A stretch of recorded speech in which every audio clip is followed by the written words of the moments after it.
Ang programang ito ay rated SPG. Striktong patnubay at gabay ng magulang ang kailangan. Maaaring may masiselang tema, lengguwahe, karahasan, sexual, horror o droga na hindi angkop sa mga bata. Sa opisina naman ni Dr. Carlos, tinanong niya si Michael kung ano ang naging pag-uusap nila ni Michael at ni Dr. Robert.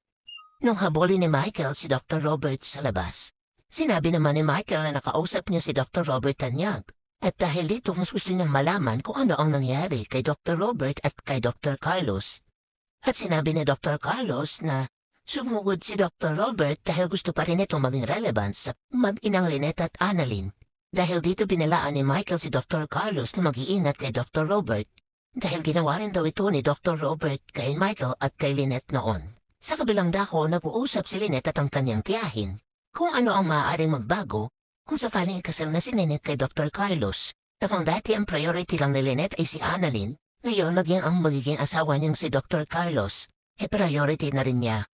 Nang biglang may kumatok at pumasok sa pinto si Dr. Carlos, may dala-dala itong mga bulaklak na inabot kaagad kay Lynette. At may kinuha pa sa bulsa at inabot din kay Lynette. At sinabi ni Dr. Carlos na naalala lang niya ang nangyari sa kanila noong isang araw ni Annalyn. At ayaw raw niya magsanhi ng pag-aaway ng mga ina. Dahil mahal na mahal niya si Lynette at ayaw na itong nasasaktan. At naiipit sa kanilang dalawa ni Annalyn. At isinuot niya na ang regalo niyang kwintas kay Annalyn. Nang may pumatok ulit sa pinto, at pagbukas nito si Annalyn naman ang pumasok. Kaya agad naman nagpaalam si Dr. Carlos kay Lynette. Sa kabilang banda, inaabangan naman ni Michael ang kanyang mahal para iabot ang pagkain nito.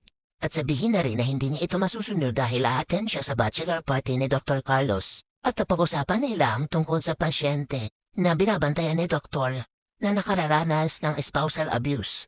At ikunento na rin ito na nagbigay ng alahas si Dr. Carlos kay Lynette. Sa kabilang banda, iniwan naman ang tiyahin ng mag-inaan para mag-usap. Pinakita naman ni Lynette kay Annalyn ang kwintas na bigay ni Carlos. Nang tingnan ito ni Annalyn, napasabi siya na mukhang mamahalin ito. Mukhang malaki ang kasalanan ni Dr. Carlos kay Lynette. Para bigyan siya ng napakamahal na kwintas. Kaya tinanong ni Lynette ang kanyang anak kung hindi ba deserve ni Lynette ang mamahaling kwintas. Kaya agad-agad namang nagpaumanihin si Annalyn dahil hindi niya nais na gano'n na magiging dating sa kanyang nanay.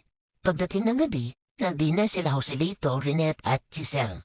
Hindi na lang imingot tanong si Lynette at tinanong niya si Joselito kung hindi ba nila planong magsampa ng kaso kay Moira. At agad naman siyang sinagot ni Joselito na kung magsasampa sila ng kaso, baka gumanti si Moira. At si Dr. Robert naman ang sambahan nito ng kaso. At sinabi ni Giselle na kung nag-urinate pwedeng ikaso ni Moira kay Dr. Robert na mapapatunayan dahil nagkaroon ng anak si Dr. Robert kay Lynette at ito ay si Annalyn.